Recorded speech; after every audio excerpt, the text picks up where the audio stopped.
अर्व उपनिषद गाव दुग्धा गोपाल नंदन पार्थवत्स सुधीर भोक्ता दुग्धम गीतामृतं महत्।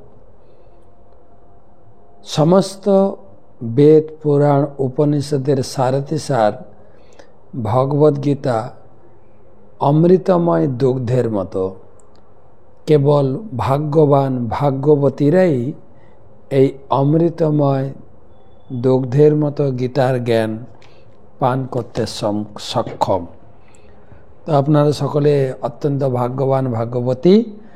আজকের গীতা পাঠ ষষ্ঠ অধ্যায় ধ্যান যোগ অষ্টবিংশতি শ্লোক।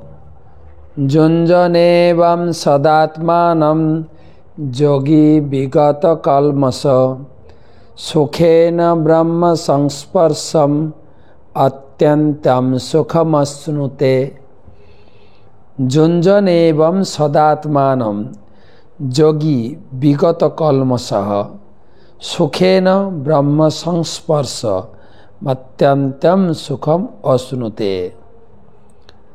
भगवान कृष्ण बोलছেন, যিনি এভাবে मन संयम आत्मसंयम करे निरंतर योग साधनाय स्थित हुए भगवानेर प्रेममय सेवाय युक्त होते पारबेन, तिनी ब्रह्म संस्पर्श रूप परम सुख आस्वादन करबेन। एटा नतून धरनेर सुखेर सन्धान भगवान दिएछेन। ब्रह्म संस्पर्श सुख,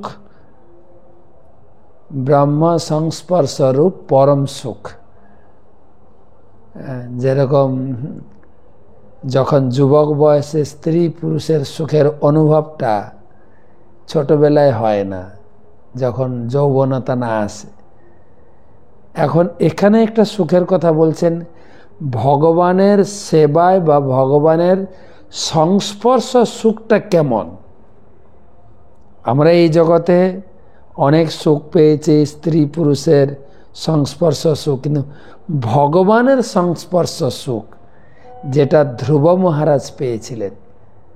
ध्रुव महाराज जखन भगवान के दर्शन करलेन, भगवान के स्पर्श करलेन, आलिंगन करलेन, भगवानेर चरणे माथा दिए प्रणाम करलेन, भगवानेर दुटो कथा काने श्रवण करलेन, तिनी ब्रह्म संस्पर्श सुखेर अनुभूति भागवते व्यक्त करेছেন, जार फले जगतेर समस्त सुखके तिनी तुच्छताच्छिल्य करे तिनी ঐকান্তিক भावे भगवानेर बंदनाय मुखरित हलेन।